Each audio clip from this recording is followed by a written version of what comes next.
সব সম্পদে জাকাত নাই। আপনার বাসার যে ফার্নিচার, এটা হিসাব করা লাগবে না। আপনার যে ফ্রিজ, আপনার যে এয়ারকন, আপনার যে থাকার যে ফ্ল্যাটটা, আপনার যে বাংলো বাড়ি, এগুলোতে কোনো জাকাত নাই। আপনার চলার জন্য যে গাড়িটা লাগে, এগুলোতে কোনো জাকাত নাই। আপনার নিজের জন্য যে ল্যাপটপ, মোবাইল, যত কিছু আছে, গ্যাজেট বলেন, এগুলোতে কোনো জাকাত নাই। তো রাসূল সাল্লাল্লাহু আলাইহি ওয়াসাল্লাম যে থ্রেশহোল্ড বেঁধে দিয়েছেন, সেটা হচ্ছে 7.5 তোলা স্বর্ণ বা 52.5 তোলা রূপা। পথিক যদি নিঃস্ব হয়ে যায়, তাকে আপনি জাকাতের টাকা দিয়ে হেল্প করতে পারবেন। প্রথমে আমি জাকাতের গুরুত্ব ও তাৎপর্য নিয়ে কথা বলবো। এরপর জাকাত আদায় যদি কেউ না করে, তাদের শাস্তি কি কোরআনে, সে ব্যাপারে কথা বলবো। এরপর জাকাত আদায়ের কিছু কোরআন বর্ণিত খাত আছে, মন চাইলেই যে কোনো জায়গায় আবার জাকাতের টাকা দেওয়া যায় না। সেই খাতগুলো কি, সেগুলো আমরা জানার চেষ্টা করব। তারপর জানবো 4 নম্বরে কাদেরকে জাকাত দেওয়া যাবে না। কিছু লোক আছে যাদের জাকাত দেওয়া যাবে না। এরপর 5 নম্বরে জানবো জাকাত ফরজ হওয়ার কিছু শর্ত আছে, এগুলো। 6 নম্বরে জাকাতেবল অ্যাসেট কি কি, সব অ্যাসেটে জাকাত আসে না। 7 নম্বরে জাকাত হিসেব করার সহজ পদ্ধতি আজকের এই জেনিথ হোটেলের বলরুম থেকে আমরা শিখে যাবো ইনশাআল্লাহ পড়ে। তো কিভাবে সহজে ক্যালকুলেশন করবেন, এটা আজকে আমি বুঝিয়ে দিব। তারপরে আমাদের অনেকের কৃষি সম্পদ থাকে, কৃষি সম্পদের জাকাতটা ক্যালকুলেট কিভাবে করতে হয়। আমাদের অনেকের পশু সম্পদ থাকে, এটার জাকাতের ক্যালকুলেশন কিভাবে করতে হয়। এবং সবশেষে 10 নম্বরে বলবো যে কি দিয়ে জাকাত দিলে বা কিভাবে জাকাত দিলে জাকাতটা প্রোডাক্টিভ হবে, ইফেক্টিভ হবে। আমাদের দেশে দেখবেন যে জাকাতের শাড়ি দেয়, খুব পাতলা শাড়ি, নিম্নমানের শাড়ি। যিনি পায় তারাও ইউজ করতে পারে না, কয়েকদিন ইউজ করার পরেই এটা ব্যবহার অযোগ্য হয়ে পড়ে, রং চলে যায়, ছিঁড়ে যায়। তাহলে তো এটা ইফেক্টিভ হলো না, কি বলেন, প্রোডাক্টিভ হলো না। কিভাবে কি দিয়ে জাকাত দিলে জাকাতটা প্রোডাক্টিভ হয়, সেটাও আমরা বলবো। তো আল্লাহর মেহেরবানি যে আপনারা খুবই সুশৃঙ্খল, এটা দেখে আমার ভালো লাগছে। বিভিন্ন প্রোগ্রামে একটু বিশৃঙ্খলা হয়, যেটা আমি খুবই অপছন্দ করি। বিশৃঙ্খলা হলে আমি আলোচনা করতে পারি না। এরকম সুশৃঙ্খল পরিবেশ হলে কিছুদিনই কথা শেয়ার করা যায়। তো তাহলে আসুন আমরা মূল আলোচনায় চলে যাই। প্রথমে আমরা বলবো জাকাতের গুরুত্ব এবং তাৎপর্য। সম্মানিত দিনী ভাই এবং বোনেরা, আমরা সবাই জানি যে জাকাত হচ্ছে one of the 5 pillars of Islam. ইসলামের 5টা ভিত্তির একটা, 3 নম্বর ভিত্তি। প্রথমে ঈমান, তারপরে সালাত, তারপরেই জাকাত। একটা খুঁটি, একটা তাঁবুর 5টা খুঁটি থাকে। এর মধ্যে এই তাঁবুর 5টা খুঁটিকে যদি ইসলামের 5টা পিলারের সাথে তুলনা করি, তাহলে মাঝখানের খুঁটিটার নাম জাকাত।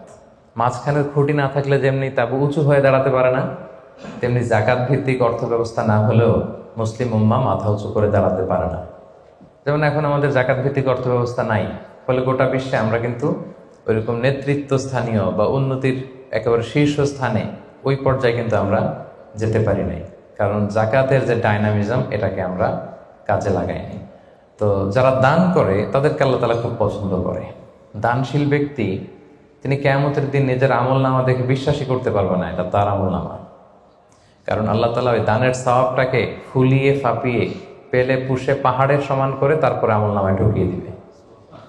সুবহানাল্লাহ। এবং দানকারী ব্যক্তির যত বালা মুসিবত আছে, দানের কারণে আল্লাহ এটা দূর করে দেয়। আরশের নিচে আল্লাহ তাআলা তাকে স্পেশাল ছায়া দিবে কিয়ামতের দিন, যেদিন কোনো ছায়ার ব্যবস্থাপনা থাকবে না। তো এই দানের ব্যাপারটা সব ধর্মে আছে। হিন্দু ধর্মেও কিন্তু দানের ব্যাপারে উৎসাহিত করে। বৌদ্ধ ধর্মে দেখবেন আছে চ্যারিটি, ডোনেশন, ফান্ড রাইজিং, এগুলো আছে। ইহুদি ধর্মে, খ্রিস্ট ধর্মেও আছে। তবে ইসলাম এক্ষেত্রে অনন্য। ইসলাম শুধু দানকে উৎসাহিতই করেনি অন্য ধর্মের মতো, ইসলাম এটাকে ফরজ বানাই দিয়েছে। সুবহানাল্লাহ বলবেন না? নির্দিষ্ট পরিমাণ সম্পদ যদি নির্দিষ্ট সময় পরিমাণ কারো কাছে থাকে, তাহলে তার উপর দান করা ইসলামে কি করে দিয়েছে? ফরজ। অন্য কোনো ধর্ম দানকে ফরজ করেনি, উৎসাহ দিয়েছে সব ধর্ম। কিন্তু ইসলাম এক্ষেত্রে ইউনিক। অন্য ধর্ম দানের ব্যাপারে ইন্সপায়ার করে, ইসলাম এটার অব্লিগেটরি বানাই দিয়েছে, দিতেই হবে। এবং ইসলাম বলে আপনি দান করে জাকাত দিয়ে মোটেও যাকে দিলেন তার প্রতি করুণা করেননি। এটা তাদের প্রতি কিন্তু দয়া না। আমি আজকে যাকে জাকাত দিলাম, আমি মোটেও দয়া করিনি, করুণাও করিনি, অনুকম্পাও না, বরং এটা তার হক। এটা কি? অফি আমওয়ালিহিম হাক্কুন লিসাইলি ওয়াল মাহরুম। ধনীদের সম্পদে গরিবদের হক। আল্লাহ বলেছেন অধিকার।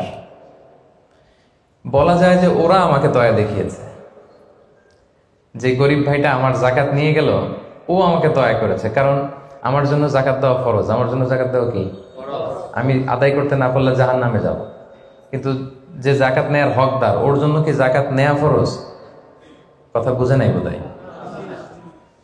গরিব মানুষ, ওর জন্য কি জাকাত নেয়া ফরজ? ও যদি বলে আমি গরিব আছি, ভালো আছে, আমি নিব না জাকাত, কিছু করা যাবে? তো বরং ও আমার থেকে জাকাতটা নিয়ে আমাকে জাহান্নামের আগুন থেকে বাঁচালো, আমার ফরজ আদায়ের ক্ষেত্রে সহযোগিতা করে গেল। তো দয়াকে আমি করলাম না ও করলো? বলেন, দয়াকে আমি করলাম না সে করলো? সে করলো। এই জন্য আল্লাহ তাআলা বললেন ওয়া ফি আমওয়ালিহিম হাক্কুন লিস-সাইলি ওয়াল মাহরুম।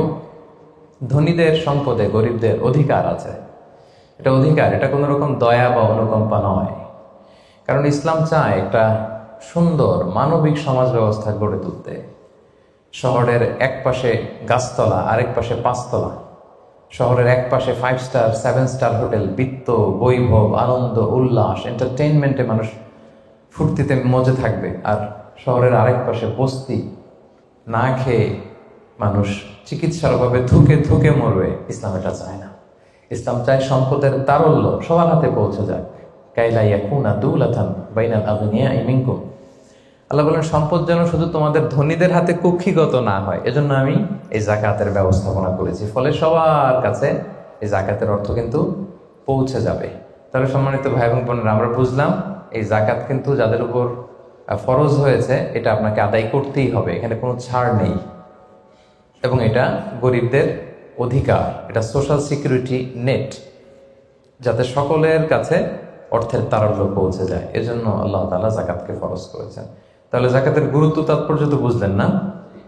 এবার শোনেন, জাকাত ফরজ হওয়ার পরে যদি আমরা জাকাত আদায় না করি তাহলে কি ভয়ঙ্কর শাস্তি হবে। এই আয়াতটা দিয়েই আমি আমার আলোচনা শুরু করেছি, যে ওয়াল্লাযীনা ইয়াকনিজুনা যাহাবা ওয়াল ফিদ্দাতা ওয়া লা ইউনফিকুনাহা ফি সাবিলিল্লাহ ফাবাশশিরহুম বিআযাবিন আলীম। হে নবী, যারা গোল্ড, সিলভার, স্বর্ণ, রূপা জমা করে রাখে, আল্লাহর রাস্তায় দান করে না, তাকে আপনি কঠিন আযাবের সুসংবাদ দিন। আচ্ছা বলেন তো, আযাবের কি সুসংবাদ হয় না দুঃসংবাদ হয়? তারপরও আল্লাহ বললেন কঠিন আযাবের সুসংবাদ দিন। তার মানে বোঝা গেল আযাবটা যে খুব ভয়ঙ্কর হবে, আযাবের তীব্রতা বোঝানোর জন্য আল্লাহ এই এক্সপ্রেশন ব্যবহার করেছেন। ছেলে কথা শুনে না, তখন মা বলে দুষ্টামি করতেছো, বাবা আসলে এমন মাইট দিবে মজা টের পাবা। আচ্ছা বলো তো, মাইট দিলে কি মজা লাগে? তো মা তো বলতেছে মজা টের পাবি। তো মজার কথা বললেন কেন মা? মাইটটা খুব কড়া হবে, মানে চরম পিট্টি দিবে তোমার বাবা, তোমারে আসুক তোমার বাবা। তো এই শাস্তির তীব্রতা বোঝানোর জন্য বললেন যে মজা। তো আল্লাহ বলতেছেন ওদেরকে কঠিন শাস্তির সুসংবাদ দেন, দুঃসংবাদ বলে নেই। আল্লাহ টিপ্পনি কেটে বললেন যে সুসংবাদ দেন। ইয়াউমা ইউহমা আলাইহা ফি নারি জাহান্নাম। সেদিন এই স্বর্ণরৌপ্য যারা জমিয়ে রেখেছে, জাকাত দেয় নাই, এগুলোর আল্লাহ গলিয়ে খুন্তি বানাবে লোহার। ফাতুকুয়া বিহা জিবাহুহুম ওয়া জুনুবুহুম ওয়া যুহুরুহুম। 3 জায়গায় ছেঁকা দেওয়া হবে। কপালে স্বর্ণরৌপ্য জমা করেছে, ব্যাংক ব্যালেন্স জমা করেছে, জাকাত দেয় নাই, এগুলোর আগুনে জ্বলিয়ে লোহার খুন্তি বানিয়ে কপালে ছেঁকা দেওয়া হবে। এটা কি দুনিয়ার আগুনের ছেঁকা? কথা বলেন। আল্লাহ জাহান্নামের আগুনকে বলেছেন নারুল্লাহিল মুকাদা আল্লাতী তাত্তালিউ আলাল আফইদা। দুনিয়ার আগুন আঙ্গুলে লাগলে আঙ্গুল জ্বলে, পায়ে লাগলে পা জ্বলে। জাহান্নামের আগুন যেখানেই লাগুক আগে কলিজে চলে যাবে। সেই আগুনে সেই স্বর্ণ রূপাগুলোকে গলিয়ে খুন্তি বানিয়ে কপালে, পাজরে, পিঠে ছেক দেয়া হবে। আল্লাহ তাআলা আমাদেরকে হেফাজত করুক। সাইয়ুতাওয়াকুনা মা বাখিলু বিহি ইয়াওমাল কিয়ামা। যেগুলোর জাকাত তারা দিতে চায় না, স্বর্ণরৌপ্য, এগুলোরে বেড়ি বানিয়ে কিয়ামতের মাঠেই গলায় পরিয়ে দেয়া হবে। অন্যান্য সব পাপের শাস্তি জাহান্নামে গেলে আগে বিচার, তারপরই না শাস্তি, কি বলেন? এক্সেপ্ট জাকাত। জাকাত যারা দেয় নাই এদের শাস্তি কিয়ামতের ময়দান থেকেই শুরু। অন্যান্য সব শাস্তি জাহান্নামে ঢুকলে, আর জাকাতের শাস্তি সাইয়ুতাওয়াকুনা মা বাখিলু বিহি ইয়াউমাল কিয়ামা, কিয়ামতের মাঠেই গলায় বেড়ি পরানো হবে। বুঝে শুনে সবাই উত্তর দিবেন। আচ্ছা, যেই লোকটাকে কিয়ামতের ময়দানে লক্ষ কোটি মানুষের সামনে লোহার বেড়ি পরিয়ে টানা হলো জাকাত না দেওয়ার কারণে, ও যদি নামাজি হয়ে থাকে, ওর নামাজ কি কাজে লাগলো ওই দিন? বলেন। উনি যদি রোজা রেখে থাকে, ওই দিন ওনার রোজাটা কি কাজে লাগলো? তাহাজ্জুদ পড়তে পড়তে কপালে যদি দাগ ফেলে দেয়, ওই দাগ ওনার কি কাজে লাগলো ওই দিন? কোটি মানুষের সামনে গলায় বেরিয়ে পড়ে যদি আমাকে হ্যাচকা টান দেয় জাকাত না দেওয়ার কারণে, তো আমার নামাজ কি কাজে লাগলো বলেন তো? কথা বোঝেন নাই বোধহয়। নামাজ কি কোনো কাজে লাগলো? সো জাকাতের শাস্তি বড্ড ভয়ঙ্কর যারা জাকাত দেয়নি। হাদিসে আছে আতাহুল্লাহু মালান ওয়ালাম ইউআদ্দি যাকাত, আল্লাহ সম্পদ দিয়েছে কিন্তু তারা আল্লাহর রাস্তায় জাকাত দেয় নাই। এই সম্পদগুলোকে একটা সাপের রূপ দেওয়া হবে। সুজা আন আফরা, বুখারীর বর্ণনা। দ্য মোস্ট ভেনোমাস স্নেক, সুজা আন আকরা, টেকো সাপ। সাপের মাথায় পশম হয়, কিছু চুল পশম। তো জাহান্নামের সেই সাপ এত বিষাক্ত, ভেনোমাস হবে, বিষের চোটে ওই সাপের মাথায় কোনো পশমও থাকবে না। ওই সাপটাকে পেঁচিয়ে দেওয়া হবে। পেঁচাতে পেঁচাতে এই চোয়ালে এসে সাপটা শুধু ছোবল মারবে। আর কি বলবে জানেন? আনা মালুক আনা কানসুক, আমি তোমার সম্পদ। আমাকে ভোগ করার জন্য ব্যাংকে রেখে দিছিল না ফিক্সড ডিপোজিট করে, জাকাত ক্যালকুলেশন করে দেওয়া নাই। আনা মালুক আনা কানসুক বলতেই থাকবে, এক একটা ছোবল মারবে। আনা মালুক আনা কানসুক, am your wealth, am your bank balance. আমি তোমার সম্পদ, আমি তোমার গহনা, আমি তোমার জুয়েলারি, আমি তোমার অর্নামেন্টস, আমি তোমার গচ্ছিত সম্পদ। হিসাব করে তো দেও নাই, খাওয়ার জন্য রাখছিলা, আজকে খাও। আনা মালুক আনা কানসুক। আমরা কি কিয়ামতের ময়দানে সেই কঠিন আযাব ভোগ করতে চাই? এই কঠিন শাস্তি ভোগ করার ক্ষমতা কি আমাদের আছে? ওয়াখুলিকাল ইনসানু দাঈফা, আল্লাহ মানুষকে দুর্বল করে বানিয়েছে। সম্মানিত সুধী, আল্লাহ তাআলা আমাদেরকে, যাদেরকে সম্পদশালী বানিয়েছেন, আমরা যেন হিসেব করে জাকাত দিয়ে দিই। একেবারে নিয়ম মাফিক। আজকে নিয়মটা শিখে যাব। নিয়ম মাফিক আমরা জাকাত দিব। এটা গরিবের হক, গরিবের হাতে বুঝিয়ে দেব। পারা যাবে তো ইনশাআল্লাহ? ইনশাআল্লাহ। 2 নম্বর পয়েন্টও কভার করলাম। 3 নম্বর পয়েন্ট হচ্ছে জাকাত আদায়ের খাত। সব খাতে জাকাত দেওয়া যায় না। জাকাতের টাকা দিয়ে মসজিদ বানানো যায় না। আজকে বুঝে যান, জেনে যান মাসআলা। জাকাতের টাকা দিয়ে মাদ্রাসা বানানো যায় না। জাকাতের টাকা দিয়ে কালভার্ট, ব্রিজ বানানো যায় না, কারণ ব্রিজে তো ধনীরাও হাঁটবে। কি বলেন? তো ধনীরা কি জাকাতের টাকা কনজিউম করার কোনো সুযোগ আছে? নাই। তার মানে আল্লাহ তাআলা কোরআনে বর্ণিত 8টা খাত উল্লেখ করেছেন। এই 8টা খাতেই আপনাকে জাকাত দিতে হবে, এর বাইরে জাকাত দিলে হবে না। আল্লাহ তাআলা বলেন ইন্নামাস সাদাকাতু লিল ফুকারাই ওয়াল মাসাকিনি ওয়াল আমিলিনা আলাইহা ওয়াল মুআল্লাফাতি কুলুবুহুম ওয়া ফির রিকাবি ওয়াল গারিমিনা ওয়া ফিস সাবিলিল্লাহি ওয়া ইবনিস সাবিল ফারিদাতাম মিনাল্লাহি ওয়াল্লাহু আলিমুল হাকীম। 8টা খাত। এই 8 খাতের বাইরে আপনি জাকাত দিলে আদায় হবে না। 1 নম্বর খাত হচ্ছে লিল ফুকারা, ফকিরদেরকে আপনি দিতে পারবেন। 2 নম্বর খাত হচ্ছে ওয়াল মাসাকিনি, মিসকিনদেরকে দিতে পারবেন। এখন ফকিরকে, মিসকিনকে? ফকির হচ্ছে মানলাহু শাই, যার কিছু জিনিসপত্র আছে, কিছু টাকা আছে, কিছু সম্পদ আছে, কিন্তু ওয়ালা ইয়াকফি, এটা তার হয় না। কিছু টাকা আছে, মাসে 20 দিন খাইতে পারে, 10 দিন কষ্ট হয়, ছেলেরে ভালোভাবে পড়াইতে পারে না, নিজের ভালো জামা কাপড়ের ব্যবস্থা নাই। তার মানে কিছু সম্পদ আছে, এতে তার কুলায় না, হয় না, একে বলে ফাকির, একে আপনি দিতে পারবেন। আরেক শ্রেণী হচ্ছে মিসকিন। মিসকিন হচ্ছে মান লাইসা লাহু শাই, যার কিছুই নাই, একেবারে কিছুই নাই। রাস্তাঘাটে অনেক দেখবেন যে ভবঘুরে লুঙ্গি একটা পরে আছে, গায়ে কোনো জামা নেই, ওর কিছুই নাই, এ হচ্ছে মিসকিন। তো এদেরকে আপনি দিতে পারবেন। 1 নম্বরে ফাকির, 2 নম্বরে মিসকিন। এই দুইটাই হচ্ছে বেসিকলি প্রাইমারি সোর্স। এরপরে আল্লাহ তাআলা বলেছেন ওয়াল আমিলিনা আলাইহা, যাকাত ফাউন্ডেশনে যারা জব করে, যাকাত ম্যানেজমেন্টে যারা কাজ করে, এদের স্টাফদেরকে যাকাতের টাকা দিয়ে স্যালারি দেওয়া যাবে। যদিও এরা ধনী হোক, এরা তো আর যাকাত নিচ্ছে না, এরা স্যালারি নিচ্ছে, এটা দেওয়া যাবে। 3টা গেল। ওয়াল মুআল্লাফাতি কুলুবুহুম, বিধর্মী, অন্য ধর্মের, বুদ্ধিস্ট, হিন্দু, আপনি চাইলেন যে এরা যাকাতের টাকা দিয়ে একটু হেল্প করলে হয়তো ইসলামের প্রতি আকৃষ্ট হবে, এরকম শর্তে আপনি এরকম মুআল্লাফাতি কুলুবুহুম, অন্য ধর্মের লোকদেরও যাকাত দিতে পারবেন। সাধারণত অন্য ধর্মের লোকদের দেওয়া যায় না, কিন্তু যদি ভাবেন যে দিলে ইসলামের যে যাকাত ব্যবস্থা, ইসলামের সৌন্দর্য, আমরা একটা হেল্পিং হ্যান্ড দেখলে সে আকৃষ্ট হবে, তাইলে দিতে পারবেন। ওয়াফির রিকাব, 4 নম্বরে হচ্ছে দাস মুক্তি।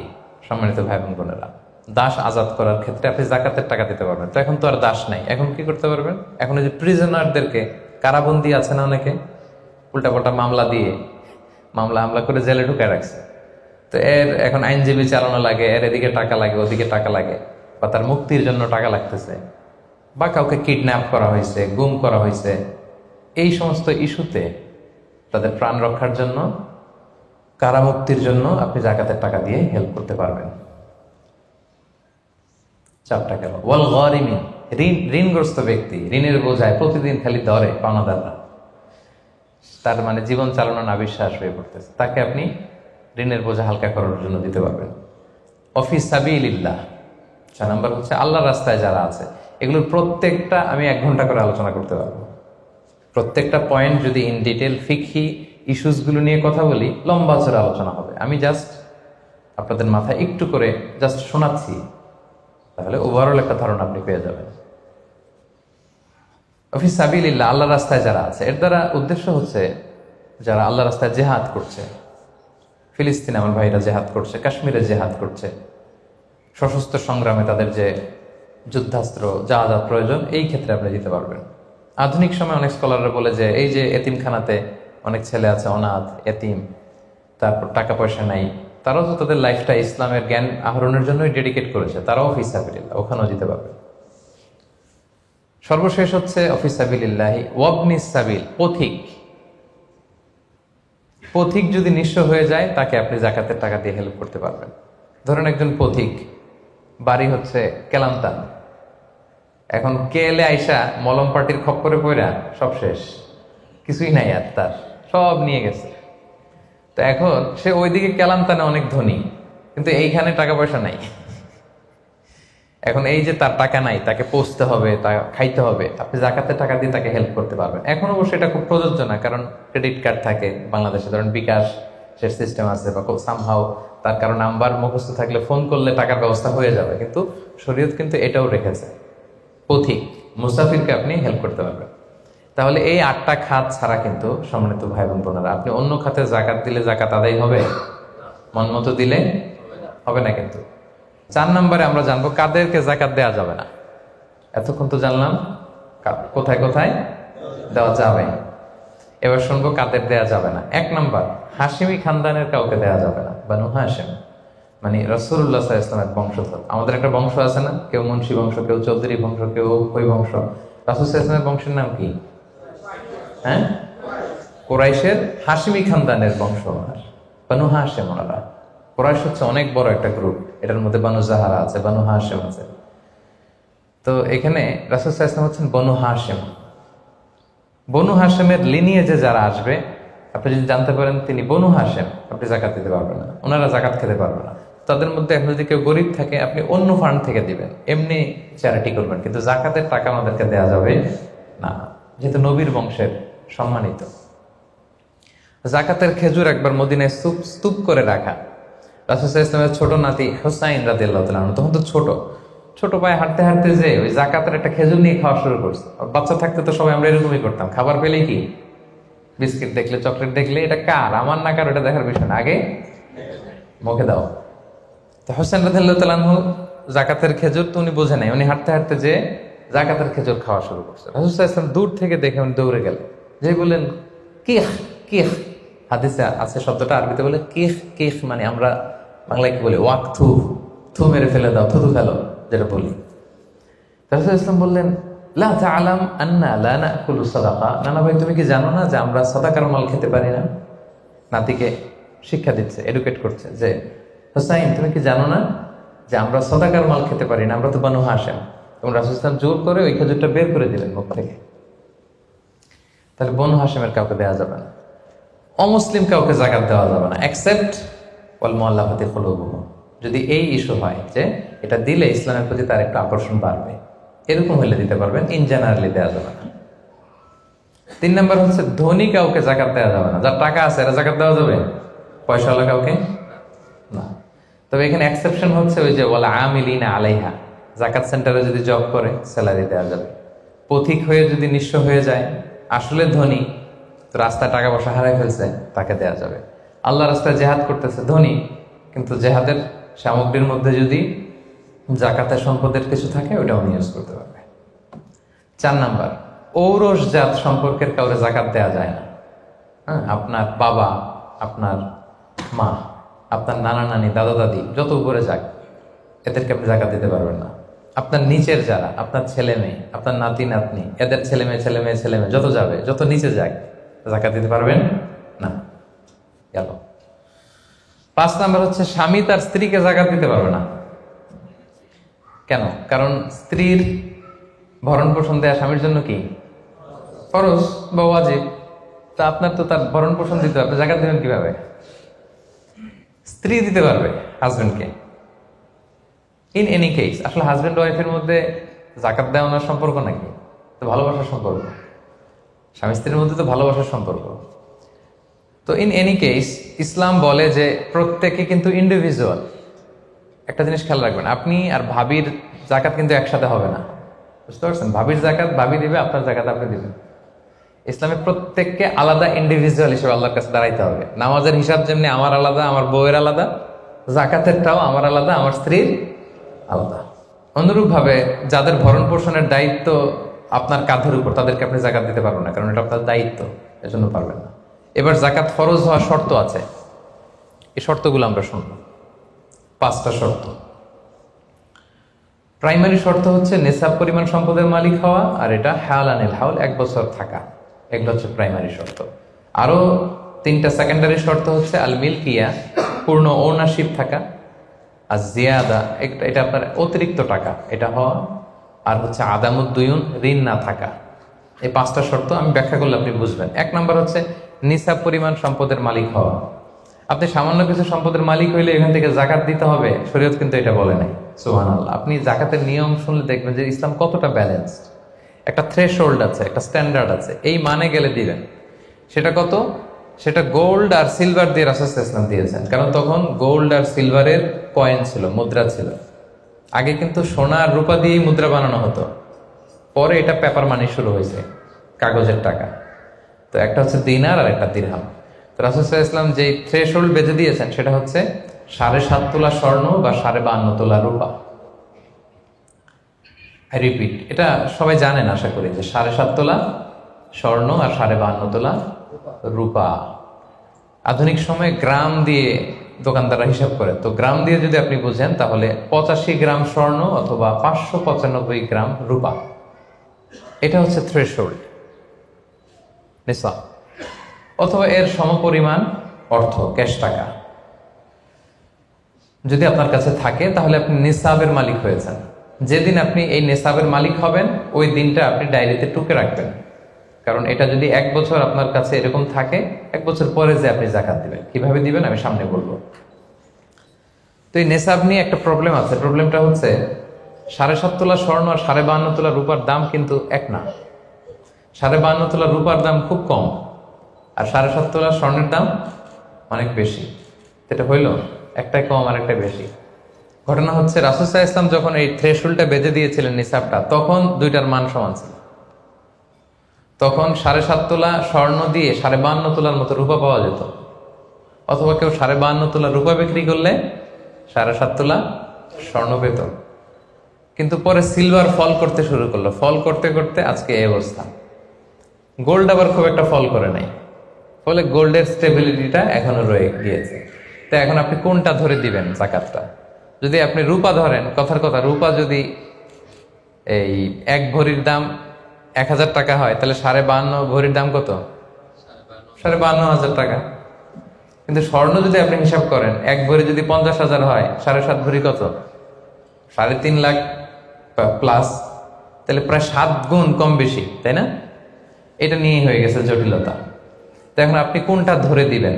অনেকে বলে না গোল্ড দিব, কারণ গোল্ড ফল করে নাই, এটার যে স্ট্যান্ডার্ড এটা এখনো বজায় আছে। এটা নিয়ে অনেক আলোচনা, আমি খুব সংক্ষেপে বলি। কেউ বলে গোল্ড দিব, কেউ বলে রূপা দিব। এখন আমি কি বলি? আমি আপনাদেরকে সাজেস্ট করবো আপনারা রূপারটা ধরবেন। রূপারটা ধরলে কি লাভ হবে জানেন? 2 দিকেই লাভ, আপনারও লাভ, যিনি নিবে আরও লাভ। রূপারটা ধরলে বেশি সংখ্যক লোক জাকাত দান করতে হবে, তাই না? আর বেশি সংখ্যক গরিব লোকও টাকা পাবে, কি বলেন? তো 2 পক্ষে লাভ হইল না? এখন প্রশ্ন করতে পারেন, হুজুর ও পাইছে ওর লাভ, আমার লাভ কি? আপনার তো সবচেয়ে বড় লাভ, আপনি সওয়াব পাবেন আখিরাতে। এটা আমাদের বেশি দরকার না? কি বলেন?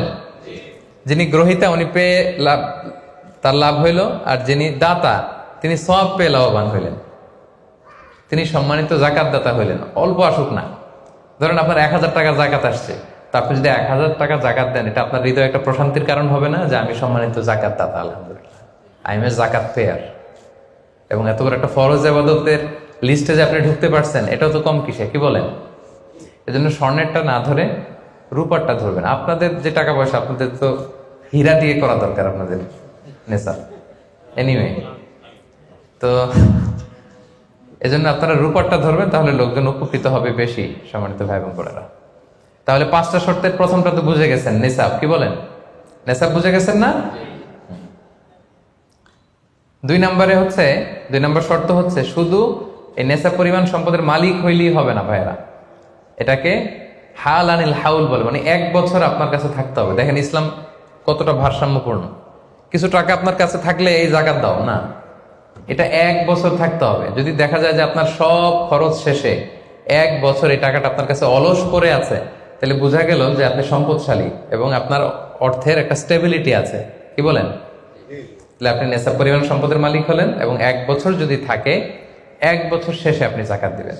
এই বছরটা কিন্তু সৌর বছর না, সোলার ইয়ারে হিসাব করলে হবে না, এটা লুনার ইয়ারে, চান্দ্র বছরে। খেয়াল রাখতে হবে, সৌর বছর জানুয়ারি ফেব্রুয়ারি মাসের যে হিসাবটা, এটা 365 দিনে 1 বছর, কিন্তু যেটা লুনার ইয়ার, চন্দ্র বছর, এটা কতদিন 1 বছর কে জানে? কেউ জানেন না? 300 হ্যাঁ 354 দিন, রাইট, 354 দিন, সামান্য কিছু সময়। তো 11 দিনের কিন্তু এখানে ডিফারেন্স আছে, 11 দিনের ডিফারেন্স আছে। তো আপনি হিসেব করবেন হচ্ছে চান্দ্র বছর অনুযায়ী, সৌর বছর অনুযায়ী না। তো সৌর বছর অনুযায়ী যদি করেন, তাহলে আপনার জাকাত কিন্তু 2.5% থাকবে না। চান্দ্র বছর অনুযায়ী আপনার 2.5%, সৌর বছর করলে ওইটা 2.58% হয়ে যাবে, একটু বাড়বে না? কারণ কতদিন বেশি? 11 দিন বেশি, পার্সেন্টেজও বেড়ে যাবে। তখন কিন্তু জাকাত আপনার 2.5% থাকবে না, 2.58%। বলার আগে বুঝে যায়, কারণ সব ব্যবসায়ী সারাদিন ক্যালকুলেটর নিয়ে কোত্থেকে শিপমেন্ট হইলো, কত মিলিয়ন গেল, কত মিলিয়ন ঢুকলো, সব মুখস্থ, যেন বলার আগে বুঝে ফেলতেছে চটচট করে, মাশাআল্লাহ। তো তখন আর 2.5% হচ্ছে না, 2.58% হচ্ছে। তাহলে সম্মানিত ভাইরা, আপনি ধরেন, উদাহরণস্বরূপ ধরেন যে আপনি গত রমজানের 20 তারিখে সর্বপ্রথম নিসাব পরিমাণ সম্পদের মালিক হয়েছিলেন। তো তারপরে আপনি খেয়াল করবেন যে দেখি সারা বছর এই পরিমাণ অতিরিক্ত অলস টাকা আমার কাছে পড়ে থাকে কিনা। থাকতে থাকতে থাকতে থাকতে এই রমজানের 20 পর্যন্ত দেখেন যায় টাকা ওইটা তো আছে, আরো হয়েছে টাকা। তো তার মানে আপনি এখন জাকাত দিবেন, যেহেতু নেসাবের মালিকও হয়েছেন, আবার পূর্ণ একটা চন্দ্র বছরও আপনার অতিক্রম করেছে, স্থায়ী হয়েছে, তখন আপনি জাকাত হিসাব করবেন। তাহলে 2টা শর্ত বুঝলেন না? 3 নাম্বার হচ্ছে ওনারশিপ, আপনার মালিকানা থাকতে হবে। যে সম্পদটা আছে, খালি আপনার কাছে টাকা থাকলেই হবে না, এটা কমপ্লিট, আরবিতে তাসাররুফ বলে, কমপ্লিট ওনারশিপ আপনার থাকতে হবে। এখন একজনের আমানতের টাকা আপনার আছে, ওটা আপনি জাকাত দিতে পারবেন? একজন 5 লাখ টাকা আমানত রাখছে, আপনি এটা জাকাত দেওয়া শুরু করছেন, হবে? এটা তো উনি জাকাত দিবে, এটা তো আপনার আমানতের টাকা, এই টাকা তো আপনার বুঝাই দিতে হবে। তো আমানতের টাকা কিন্তু কমপ্লিট ওনারশিপ আমার থাকে না, এটার হিসাব আমি করবো না। তো এটা বুঝে গেলেন। 4 নাম্বার হচ্ছে এই টাকা আপনার অতিরিক্ত হইতে হবে, আরবিতে বলে জিয়াদা। দেখেন ইসলাম কত সুন্দর। ইসলাম বলে আপনার নিজের পার্সোনাল এক্সপেন্সিস, আপনার লিভিং কস্ট, আপনার সব ধরনের অ্যাকোমোডেশন, আপনার ট্রান্সপোর্টেশন এক্সপেন্সিস, আপনার মেডিকেল এক্সপেন্সিস, আপনার বাচ্চার স্কুলিং, আপনার ইয়ারলি ট্রিপ যদি থাকে, এন্টারটেনমেন্ট, ধরেন বছরে আপনি একবার ফ্যামিলি আউটিং করেন, এই খরচটা, যত খরচ আপনার হতে পারে, এই সব খরচ শেষেও কিছু টাকা আপনার থেকে যায়, ইসলাম বলে ওইটার উপরে জাকাত দিবে। সুবহানাল্লাহ। জিয়াদা, অতিরিক্ত হওয়া শর্ত। আপনার লাগে, যদি আপনার এই টাকা লাগে, ওটা তো আপনি ইউজ করবেন। আপনার টাকার ব্যবহারের জন্য সবচেয়ে বেশি হকদার কে? আপনি নিজে। আপনার সব খরচ আলহামদুলিল্লাহ সুন্দরভাবে চলে, এরপরেও নিসাব পরিমাণ টাকা বছর ব্যাপী যখন আপনার রয়ে গেল, ইসলাম বলে জাস্ট 2.5%। সুবহানাল্লাহ। তাহলে অতিরিক্ত হইতে হবে। সর্বশেষ শর্ত, 5টা শর্তের সর্বশেষ শর্ত হচ্ছে ঋণ থাকতে পারবে না। ঋণ থাকলে ওইটা জাকাত থেকে বাদ যাবে। ধরেন আপনার আছে 5 লক্ষ, কিন্তু আবার ঋণও আছে 5 লক্ষ, কথার কথা। তো এটা তো আপনি আগে ঋণ দিবেন, আপনি তার জাকাত দিতে পারবেন না, এই কথাটা কি বুঝতে পারছেন? আচ্ছা, ঋণ ভাই 3 ধরনের। কয় ধরনের? 3 ধরনের। একটা হচ্ছে আপনার একবারে পরিশোধ করতে হবে, এরকম ঋণ থাকে না, যে আমি মুরাদ ভাইয়ের কাছ থেকে 1 লক্ষ টাকা নিলাম, আজকে আমার জাকাতের হিসাব করার ডেট, তো 1-2 মাসের মধ্যে টাকাটা দিতে হবে। তো তো তখন এই যে 1 লক্ষ টাকা উনি পাবে, এই টাকাটা আমি বাদ দিব আমার অন্যান্য অ্যাসেট থেকে। বাদ দিয়ে যদি দেখি যে না, তারপরেও জাকাত হয় দিব, আর না হলে দিব না। কারণ এটা একবারে দিতে হবে। ওনারা বলছে যে 1 লক্ষ আমি একবারে দিয়ে দিব আপনাকে 1 মাস পরে, এভাবে ঋণটা নিয়েছিলাম। তাহলে কিছু কিছু ঋণ আছে একবারে পরিশোধযোগ্য। ওকে, এটা জাকাতের ক্যালকুলেশন থেকে বাদ যাবে। কিভাবে বাদ যাবে আমি ক্যালকুলেশন করে দেখাবো। ঋণের দ্বিতীয় প্রকার হচ্ছে ইনস্টলমেন্টের কিছু ঋণ আছে, কিস্তিতে দেয়া লাগে। লেটস সে আমি 1 কোটি টাকা দিয়ে একটা গাড়ি কিনেছি, BMW গাড়ি, বা 50 লক্ষ টাকা দিয়ে আমি একটা হুন্ডা গাড়ি কিনেছি, 50 লক্ষ টাকা। তো এটা আমি কিস্তিতে কিনেছি।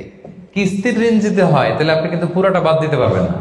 তখন সর্বোচ্চ 12 মাসের কিস্তি বাদ দিতে পারবেন, 12 মান্থসের, তাও এই চন্দ্র মাসের হিসাবে। কারণ জাকাতের হিসাবটা কি 12 মাসের হিসাব, তাই না? এটা একটা ইয়ারলি ক্যালকুলেশন। আপনি পুরোটা যদি একবারে বাদ দেন তাহলে তো আপনার আর জাকাতই দেওয়া লাগবে না। কি বলেন? বাংলাদেশে অনেক বড় বড় সিআইপি ব্যবসায়ী আছে, ওনারা হাজার হাজার কোটি টাকা ব্যাংক থেকে ব্যবসায়ের কারণে ঋণ নেন এবং ওনাদের ঋণ খেলাপি হয়। তো ওনারা যদি বলে হুজুর আমার তো ঋণ আছে, তো উনি আর জাকাত দিবে কি? ওনারাই তো আমার জাকাত দেওয়া লাগবে এখন। কি বলেন? এরকম বড় বড় সিআইপিরা যদি ঋণের দোহাই দেয়, উনি আর জাকাত দিবে কি? উনি তো ঋণী। তাই উনারই কিছু জাকাত আমাদের দেওয়া লাগবে। কারণ আমরা জাকাতের 8টা খাতের মধ্যে একটা পড়েছি, বল গরিমিনা। কি বলেন? ঋণগ্রস্ত ব্যক্তিকে জাকাতের টাকা দিয়ে হেল্প করা যায়। তো উনি আর দিবে কি? উনারে দেই আমরা। ওই ঋণ বাদ দেওয়া যাবে না। ইনস্টলমেন্টের ঋণ হইলে 12 মাসের, আর ওইরকম ঋণ খেলাপি 1000 কোটি টাকা, এগুলো বাদ দেওয়া যাবে। 3 নাম্বার ঋণ হচ্ছে লাক্সারি পণ্য কিনতে যে ঋণ হয়, এই ঋণ জাকাত থেকে বাদ দেওয়া যাবে না। বিলাসিতামূলক কিছু যদি আপনি কিনেন, আপনি একটা লাম্বরগিনি কিনলেন 10 কোটি টাকা দিয়ে, এটা আপনি জাকাত থেকে বাদ দিতে পারবেন? পারবেন না। তাহলে লাক্সারি আইটেমের যে ঋণ, এটা বাদ দেওয়া যায় না।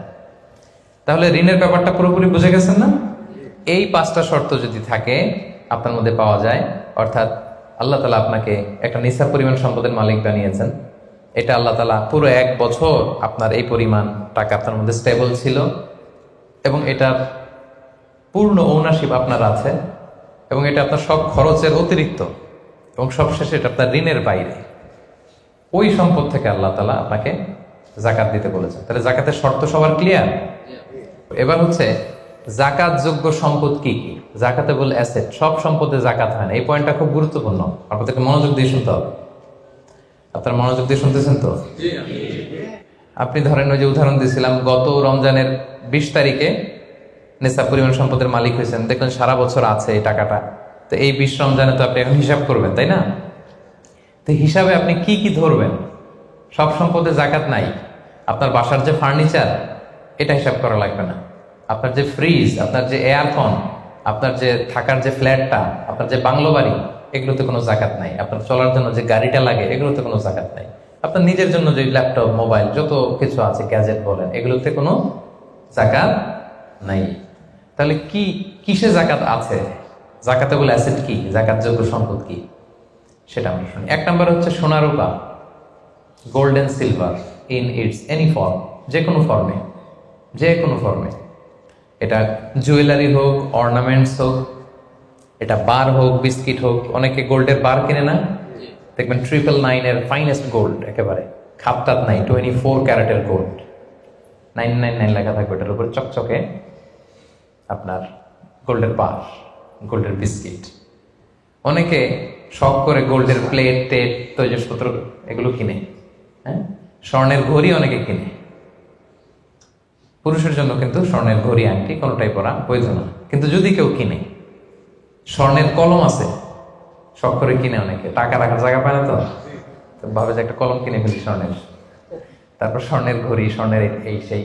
তো এরকম জুয়েলারি বলেন, তৈজসপত্র বলেন, যা যা আছে আপনার সব হিসাব করতে হবে in its any form. Gold and silver, এটা জাকাতেবল অ্যাসেট। বোনেরা অনেক সময় প্রশ্ন করে যে যেই গহনা আমি পরি, এটারও কি জাকাত দিতে হবে? ইখতিলাফ পূর্ণ মাসালা, বিশুদ্ধ মত হচ্ছে দিতে হবে। 3 মাযহাব বলছে দেয়া লাগবে না, ইমাম আবু হানিফা বলছে দেয়া লাগবে, এবং আবু হানিফা রাহিমাহুল্লাহর কথাটাই ভ্যালিড, বেশি যুক্তিযুক্ত। সুনানে আবু দাউদের হাদিস, আম্মা জান আয়েশা রাদিয়াল্লাহু তাআলা আনহা স্বর্ণের বা রূপার একটা আংটি পরে আছেন। রাসূল সাল্লাল্লাহু আলাইহি ওয়াসাল্লাম বলেন জাকাত দিছো? আম্মা জান বলেন না, এটা পড়ছি যাতে আপনার সামনে আমি আমার সৌন্দর্য বাড়াতে পারি। রাসূল সাল্লাল্লাহু আলাইহি ওয়াসাল্লাম বললেন হাসবুকি মিনান নার, জাহান্নামে ঢুকাতে এটাই যথেষ্ট। সাথে সাথে জাকাত দিয়ে দিলেন আম্মা জান আয়েশা। তো আম্মা জান আয়েশা তো এটা পরিহিতা ছিলেন, কি বলেন। আরেক নারী আসলেন তার মেয়েকে নিয়ে, হাতে 2টা স্বর্ণের চুড়ি। রাসূল বলেন জাকাত দিছো? দেই নাই। বলতেছে তুমি কি পছন্দ করো যে এই 2টা চুরির পরিবর্তে আগুনের 2টা চুরি জাহান্নামে পরানো হবে? ওই মহিলা ভয়ে তাড়াতাড়ি খুলে দিচ্ছে, ইয়া রাসূলুল্লাহ নেন, পুরোটাই দিয়ে দিলেন। তো এই হাতের বালাও কিন্তু ওই মেয়ে হাতে পড়া ছিল, তাই না? এতে করে বোঝা যায় যেই জুয়েলারি আমার বোনেরা আপনারা ইউজ করেন সেটারও জাকাত দিতে হবে, সেটারও জাকাত দিতে হবে। আপনার সিন্ধুকে থাক, গলায় থাক, আপনি সব কাউন্ট করে জাকাত দিবেন। তবে আপনি বিক্রয় মূল্য হিসাব করবেন, কারণ আপনি 1 লক্ষ টাকা দিয়ে একটা নেকলেস কিনছেন, বেচতে গেলে কি 1 লক্ষ পাবেন? কথা বোঝেন নাই? পাবেন? এটার সাথে খাদ আছে, এটার মেকিং চার্জ আছে, জুয়েলারি দোকানেরও একটা মেকিং চার্জ রাখে। তো আপনি যখন আপনার নেকলেসটা বিক্রি করতে যাবেন, ওরা 20% কাট করে দিবে। 1 লক্ষ টাকার নেকলেস আপনি দোকানে বেচতে গেলে কত টাকা পাবেন? 80,000টা হিসাব করবেন, বিক্রয় মূল্য ধর্তব্য। তো তাহলে সম্মানিত ভাই এবং বোনেরা, জাকাতে বলে 1 নাম্বার গোল্ডেন সিলভার, 2 নাম্বার হচ্ছে ক্যাশ। ধরেন আজকে আমি আমার জাকাত হিসাব করতে বসছি, তো আমি দেখতেছি যে আমার স্বর্ণ টর্ণ কি আছে না আছে, আমি হিসাব করতেছি। স্বর্ণের পালা গেল, এবার আমি হিসাব করব আমার ক্যাশ কোথায় আছে, পকেটে কত, ওয়ালেটে কত, ড্রয়ারে কত, ব্যাংকে কত, কারেন্ট অ্যাকাউন্টে কত, ফিক্সড অ্যাকাউন্টে কত, সেভিংস অ্যাকাউন্টে কত, যত জায়গায় আপনার যত ক্যাশ ফর্মে টাকা আছে এটা আপনি হিসেব করবেন। এগুলো জাকাতে বলে অ্যাসেট। আরো কিছু সম্পদ আছে, এগুলো ক্যাশ না, তবে ইজিলি লিকুইডেট করা যায়, চাইলে টাকা বের করে আনা যায়। যেমন প্রাইস বন্ড অনেক কিনে রাখে না, আমাদের ডাক বিভাগের সঞ্চয়পত্র আছে না, এগুলো ফিক্সড ডিপোজিট, অনেকে ইন্স্যুরেন্স করে, লাইফ ইন্স্যুরেন্স। এগুলো চাইলে আপনি টাকা বানাতে পারেন। তো এটা অনেকে বলে হুজুর এটা তো ম্যাচিউরড হয় না, কিভাবে করব? এটা ব্যাংকে আপনি নক দিলে ওরা স্টেটমেন্ট দিবে যে আজকে এই ডিপোজিটটা ভাঙালে কত পাবেন, একটা স্থিতি দেখাবে, এটা আজকের স্টেটমেন্ট। ওই স্টেটমেন্ট আপনি বের করে নিয়ে আসবেন যে আজকে 20 রমজানে যদি আমি এটা ভাঙ্গাই তো আমি পাবো এত, তাহলে এটার মালিক আপনি, এটা আপনি যোগ দিবেন। তাহলে বুঝতে পারছেন এটা? এগুলো জাকাতে বলে অ্যাসেট। আচ্ছা গেল। এরপরে ব্যবসার সম্পদ, উরুদ উত্তেজারা, যত ব্যবসার সম্পদ আছে এটা কিন্তু আপনি জাকাতে হিসাব করবেন। উদাহরণ দিই, একজন বিস্কিট ফ্যাক্টরির মালিক, উনি বিস্কিট বিক্রি করে। তো আজকে আমি যে জাকাতের হিসাব করতে বসছি, আমি আমার কোম্পানিতে ফোন দিয়ে আজকে কত carton biscuit ready to sell, কত কার্টুন, ধরেন 50,000 পিস, তো এটার দাম কত, বিক্রয় মূল্য আমি যোগ দেব। তারপরে বিস্কিট বানাতে যে র মেটেরিয়াল, হ্যাঁ, গম লাগে, সুগার লাগে, ইত্যাদি ইত্যাদি যা লাগে, এগুলোর যে প্রাইস, এটা আমি এটাও আমি যোগ দেব। ওখানে ধরবো না কি, ওখানে ধরবো না হচ্ছে যেটা ফিক্সড অ্যাসেট। ব্যবসার ক্ষেত্রে ফিক্সড অ্যাসেট ধরতে হয় না। যেমন ধরেন আপনার ফার্নিচার বা কারো বিস্কিট ফ্যাক্টরি, তার ফ্যাক্টরির যে জায়গাটা, এটা আসবে না। মেশিনারি, যে মেশিনে করে বিস্কিট বানায়, ওইটা আসবে না। তারপরে ধরেন এটা লরি ট্রাকে করে বিভিন্ন জায়গায় আমি পাঠাই আমার প্রোডাক্টগুলো, এই যে ট্রাকের দাম টাম, এগুলো কিন্তু ধরা হবে না। এগুলো ফিক্সড অ্যাসেট, মেশিনারি ধরতে হবে না। শুধু প্রোডাক্ট রেডি টু সেল অথবা র মেটেরিয়াল, এগুলো ধরবো। শেয়ার বাজার আছে, অনেকে শেয়ার কিনে, এটাও আপনি ধরবেন, ওদিন আপনি হিসেব করবেন। শেয়ার 2 ধরনের, একটা আছে আপনার প্রাইমারি, একটা নেট ভ্যালুয়েশন করা হয়, পরে এটা একটু দাম বাড়লে অনেকে দেখবেন যে সারাদিন দেখতে থাকে দাম বাড়লো না কমলো, সেকেন্ডারি মার্কেটে এটা সেল করে দেয়, আছে না? তো এটা আজকের দিনে আমার এই শেয়ারটা সেল করলে কত প্রাইস পাবো, ওই প্রাইসটা আমি যোগ দিয়ে দিব। ওকে, আচ্ছা গেল। আরেকটা আছে কোম্পানির শেয়ার কিনে অনেকে, ধরেন বিশাল বড় বাংলাদেশে বড় কোম্পানি, বেক্সিমকো কোম্পানি, তারপর ওই কোম্পানি, এটার আপনি শেয়ার কিনবেন, লং টার্ম ইনভেস্টমেন্ট শেয়ার থাকে, ওইটা কিভাবে ধরবেন? ওইখানে কোম্পানির অ্যাকাউন্টস আপনি নক দিলে জাকাতেবল অ্যাসেট কত আছে এটা ওরা বলে দিবে। বড় কোম্পানিগুলোতে ম্যাক্সিমাম 40% জাকাতেবল অ্যাসেট থাকে। এই যে লিস্টগুলো আপনাকে শোনালাম, এগুলো হচ্ছে জাকাতযোগ্য সম্পদ। আপনার এগুলোর উপর জাকাত আসে। আজকে 20 রমজান, আমার 1 বছর হয়েছে, এগুলো সবগুলো আমি যোগ দিব।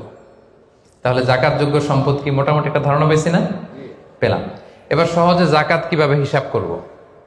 অর্ধেক তো হিসাব করেই ফেললাম, কি বলেন?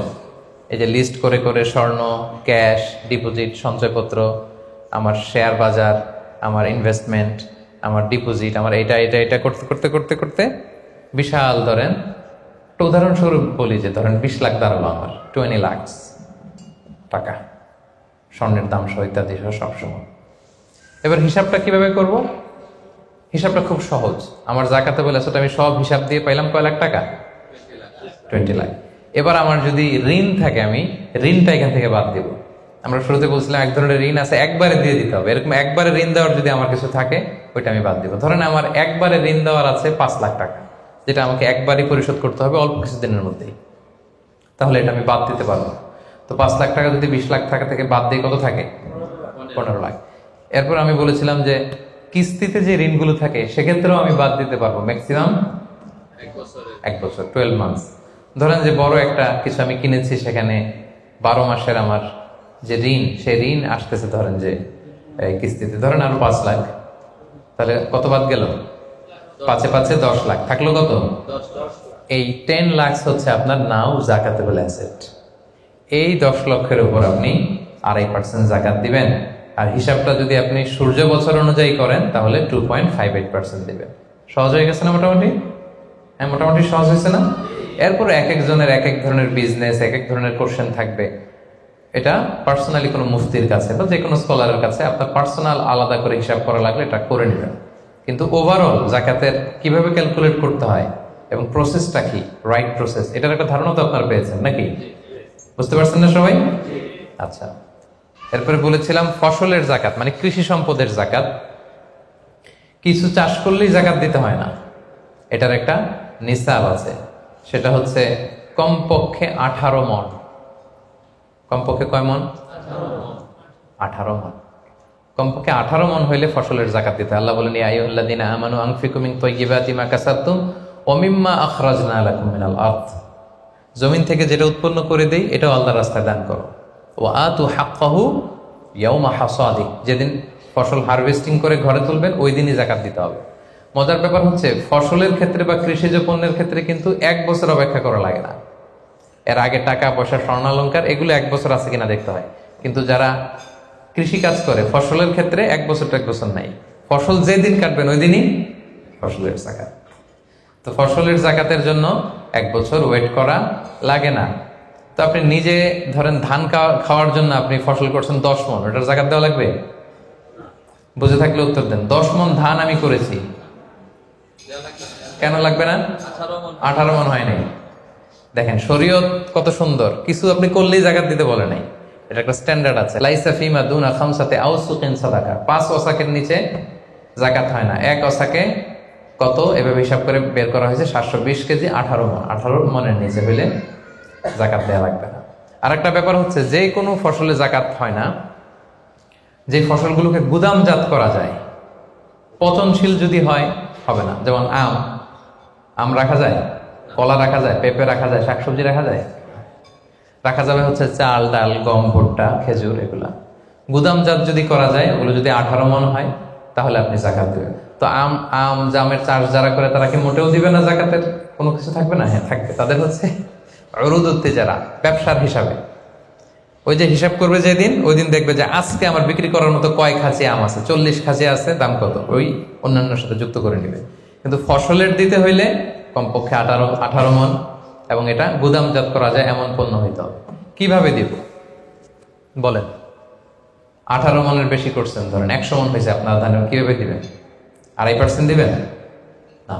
ফসলের জাকাতের হিসাব হচ্ছে ওশর আর নিসফে ওশর। আরবি বুঝতে যদি কষ্ট হয় সহজ করে বলি, 10% আর 5%।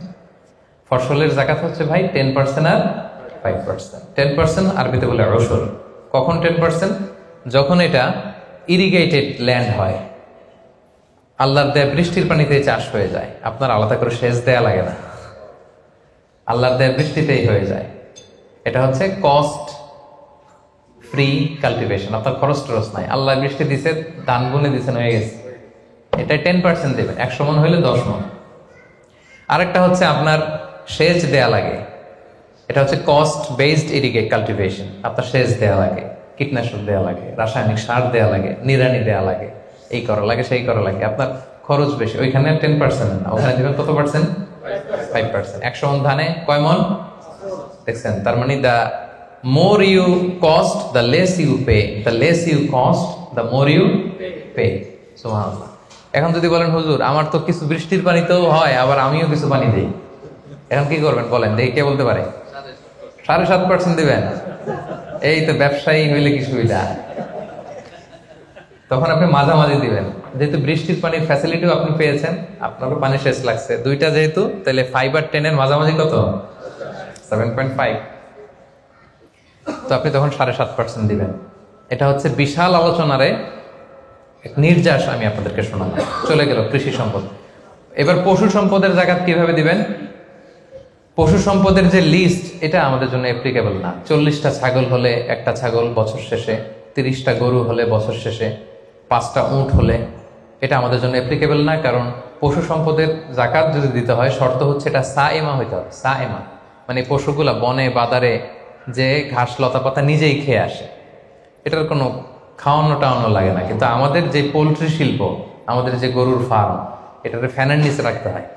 অস্ট্রেলিয়ান গাভী যারা পালে দেখবেন উপরে ফ্যান, যে দারোয়ান ওর ফ্যান নাই, কিন্তু গরুর উপরে ফ্যান। কারণ এই বাতাস না খেলে ওটা বাঁচবে না, ওইটারে ইঞ্জেকশন দিতে হয়, ওইটারে এই দিতে হয়, ওইটার ভুসি খাওয়াও, ওইটারে এই খাওয়াও।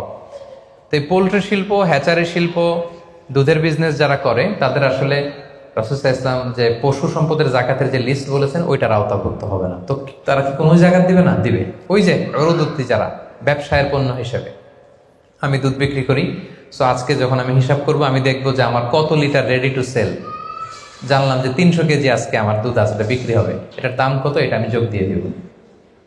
জাকাতে বলে অ্যাসেট যত আছে এগুলোর সাথে যোগ দিয়ে হিসাব করবো। বুঝতে পারছেন? সহজ হয়ে গেল না? 10টা পয়েন্টের 9টাই শেষ। সর্বশেষ পয়েন্ট আমাদের ছিল যে কিভাবে জাকাত দিলে বেশি প্রোডাক্টিভ হবে। আমরা শুরুতে বলেছি জাকাতের শাড়ি বলে ইসলামের শাড়ি নেই, জাকাতের লুঙ্গি বলে লুঙ্গি নেই, এগুলো দিলে জাকাত যথাযথভাবে আসলে আদায় হয় না। তো জাকাতটা আমরা প্রোডাক্টিভ ওয়েতে দিব।